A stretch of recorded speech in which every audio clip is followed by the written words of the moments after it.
Given a focus at the point 1, 2 and a directrix at the horizontal line y equals 4, we're going to write the equation of the parabola in standard form. Knowing that the focus is at 1, 2 and the directrix is at y equals 4, we know then that our vertex for our parabola is going to be at the point 1, 3, halfway between the directrix and the focus. We also know that this parabola is going to have to open down. It is the only direction that the parabola can go where it will not cross the directrix. Giving a rough sketch of the parabola, we see that it's going to travel in this direction. I don't know if this is exactly right, and frankly, at this point, it doesn't really matter.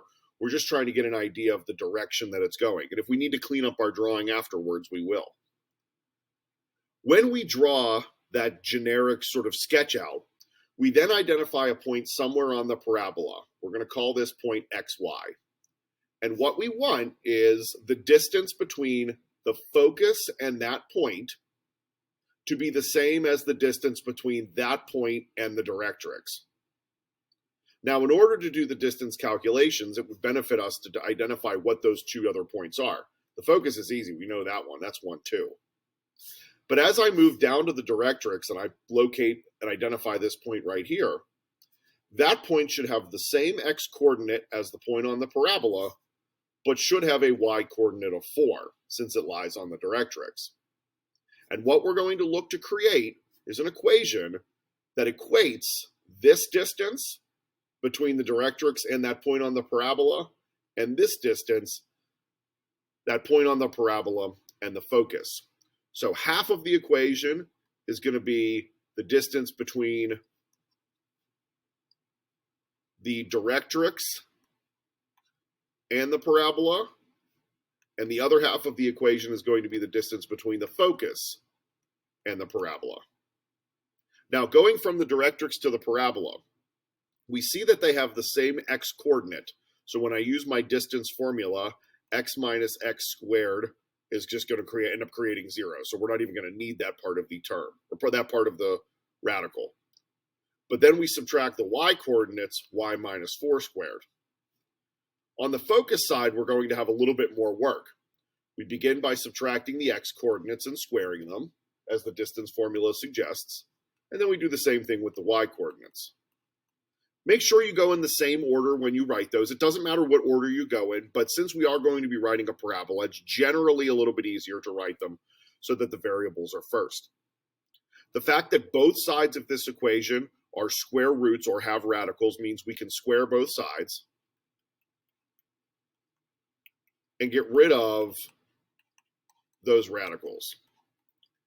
If you had a dynamic graphing technology like Desmos could probably handle graphing the parabola at this point. It would know this relationship between x and y and be able to create all of those points that would form the parabola. But we want to clean this up a little bit more and get it into standard form. In order to do that, we have to multiply out all of these perfect squares. So y squared minus 8y plus 16 is equal to x squared minus 2x plus 1 plus y squared minus 4y plus 4. We see a y squared on both sides of the equation, so we know those can go away.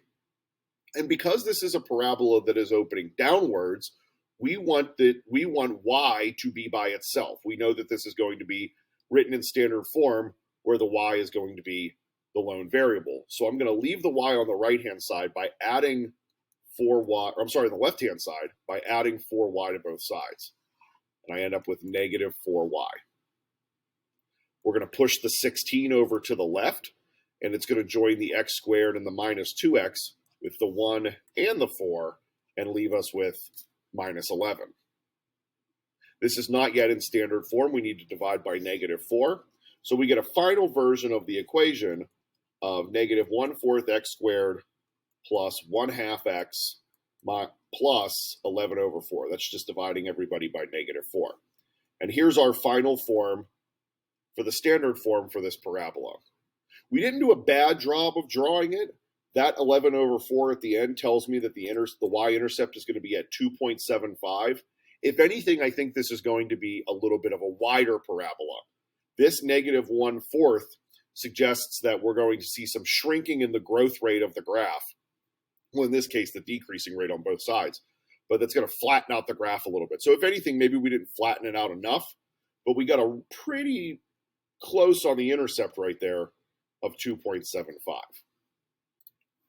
Let's try another one that's going the other direction. Here we have a focus at 3, 2, and a directrix at x is equal to -1. Our parabola's vertex is going to be halfway between those 2 points, so it's going to lie right here at the point 1, 2. Drawing out a quick sketch of the parabola just so we can start to identify that point on it. We know that it's going to have to go this way because it goes away from the directrix. And then we identify a generic point somewhere on the graph right here. Let's call it xy. The distance between the focus, which is 3, 2, and xy, must be the same as the distance between that point and the point on the directrix. Now, what's the point on the directrix? Well, it has the same y coordinate this time, and its x coordinate is going to be -1. Now, you can see I clearly did not do a good job of sketching this parabola in terms of that directrix and that focus. This distance is sketched out right here to be a lot longer than the one between the focus and the point. I'm not worried about that right now. I just want to get the generic sketch out so that I can start to think about those distances. So same thing we did before. Let's go from the directrix to the parabola and have that equal the focus to the parabola. So directrix to parabola. Our x coordinates, we subtract those, which turns into addition, x plus 1 squared and y minus y squared, and we know that term's going to disappear. And then from the focus and the parabola, we get x minus 3 squared plus y minus 2 squared. Again, applying the distance formula. Squaring both sides to get rid of that big square root. We get x plus 1 squared equals x minus 3 squared plus y minus 2 squared. Multiplying out all of the squares.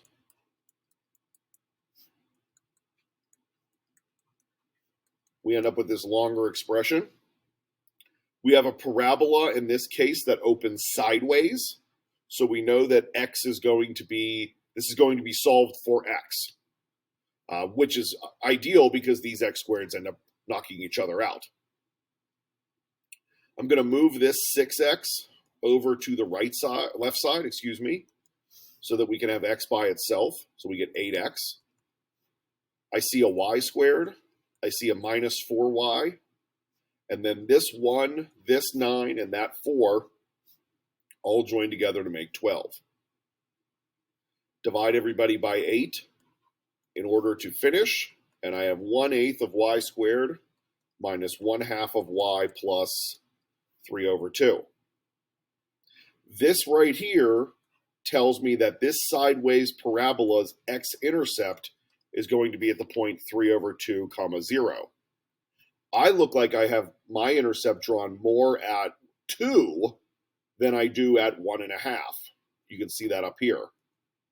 So I need to go back and probably produce a better sketch of this particular parabola. And I saw that from the beginning when I didn't have the directrix, or excuse me, when I had a distance that what really wasn't right. I want to cross over, here's my vertex at 1, 2. I want to cross over at like 1.5.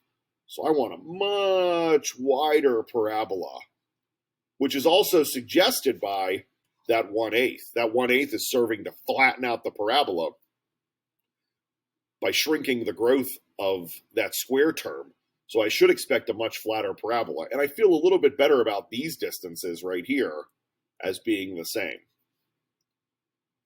So given a focus and a directrix, the process for writing an equation really is not that challenging beyond 2 applications of the distance formula. You have an application of the distance formula that goes between the directrix and a point on the parabola, and then an application of the distance formula that goes between that same point and where the focus lies.